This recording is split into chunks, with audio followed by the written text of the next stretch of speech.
वल्लभ भाई पटेल नाम कहलाता था सरदार। कृषक कार्मिक जनगण से था उसको प्यार अपार। अखिल देश ने उसे रहनुमा किया था स्वीकार। अंग्रेजों को ललकारने वाले पहले स्वतंत्रता संग्राम के एक सक्रिय सिपाही थे झवेर भाई पटेल। करमसद गांव के इस बहादुर देशभक्त किसान और उनकी पत्नी लाडभाई के 5 बेटों और 1 बेटी में से चौथे पुत्र थे वल्लभ भाई। बालक वल्लभ ने करमसद के बाद नरगांव से अपनी हाई स्कूल की शिक्षा, फिर 13 साल की उम्र में उनकी शादी भी हो गई छोटी सी झवेर बाई से। 2 बच्चों, बेटी मणि बहन और बेटे डाया भाई को जन्म देने के बाद झवेर बाई असमय ही चल बसी। सदी बदलने और 20वीं सदी आने पर उनका जीवन भी एक चमत्कार की तरह बदला। औरंगाबाद की वरिष्ठ अदालत में बैरिस्टर पटेल की जिरह और जीतों की धूम मच गई। जूते नहीं, गांवों की धूल थी। हृदय में भारत भूमि की शस्य श्यामला धरती। मन में थे गांधी और मस्तिष्क में एक नए स्वतंत्र भारत का सपना।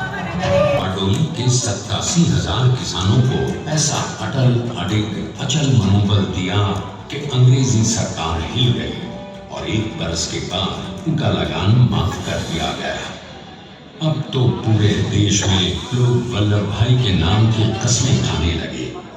स्वयं महात्मा गांधी ने कहा, अब वल्लभ भाई मेरे शिष्य या साथी नहीं, सारे देश के सरदार हैं। और देश को मिल गया एक अनोखा असरदार सरदार।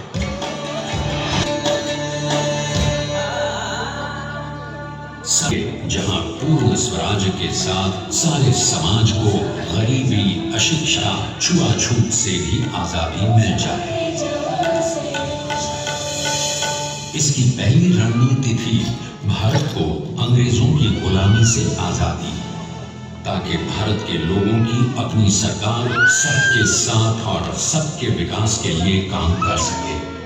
बापू की अगुवाई में अब देश ने अंग्रेजों को अंतिम चेतावनी दे दी, करेंगे या मरेंगे, क्विट इंडिया, अंग्रेजों, भारत छोड़ो।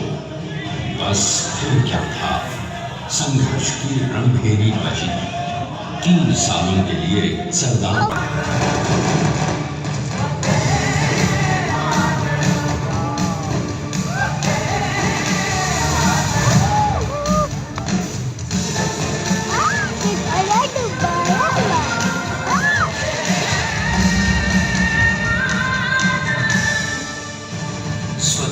के स्वप्न के सच होने के साथ अब सरकार पर कई एक नई जिम्मेदारियां थीं।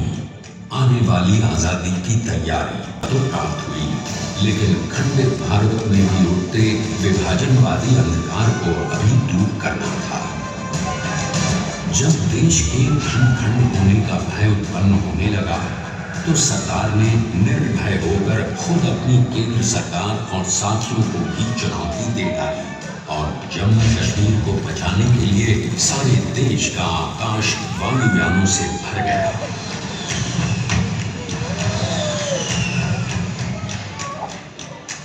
और फिर हैदराबाद और जूनागढ़ के भारत में विलयीकरण को पाकिस्तान से चुनौती मिली। सरदार चाहते थे कि देश की 1 इंच धरती अब और विभाजित नहीं होनी चाहिए। अध्याय है,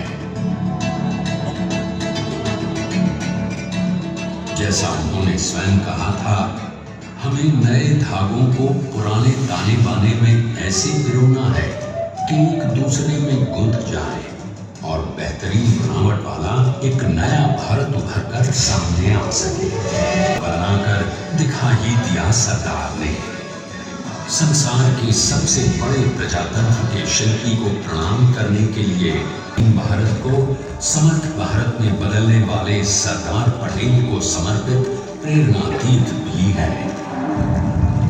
प्रधानमंत्री श्री नरेंद्र मोदी के नेतृत्व में बनी विश्व की इस विशालतम प्रतिमा के सामने आकर सारी दुनिया जैसे स्वयं भी नतमस्तक हो जाती है।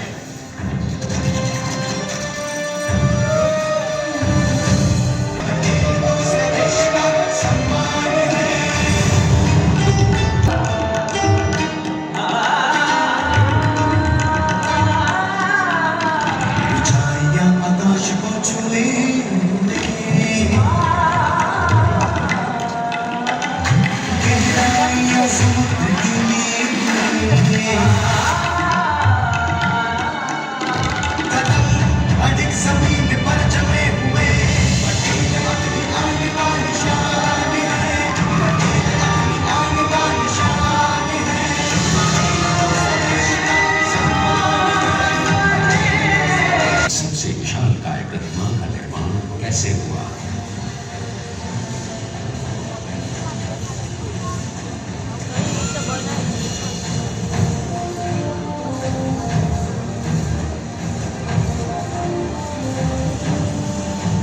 गगनचुंबी इस अद्वितीय अभूतपूर्व प्रतिमा को बनाने के लिए सबसे पहले नदी पर 4500 क्यूबिक मीटर का नाफ्ट बना और फिर सीधा 600 फीट का कंक्रीट का कोर बनाया गया।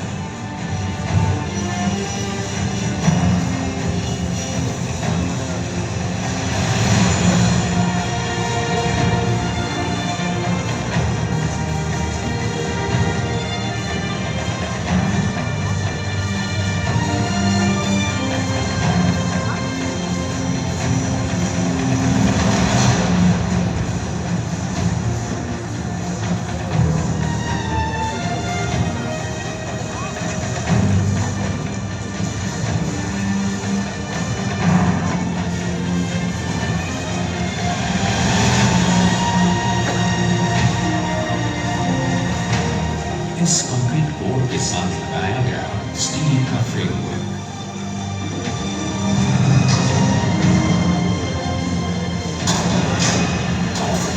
इस फ्रेमिंग पर 6500 ब्रॉन्ज के पीसेस लगाए गए।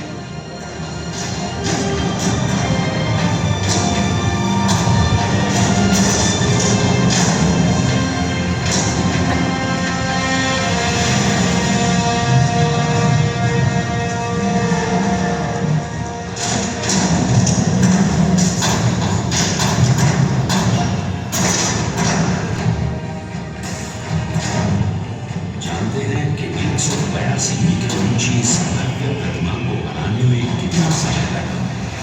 डिजाइन के लिए 12 महीने और निर्माण के लिए 34 महीने, यानी कुल मिलाकर केवल 46 महीने।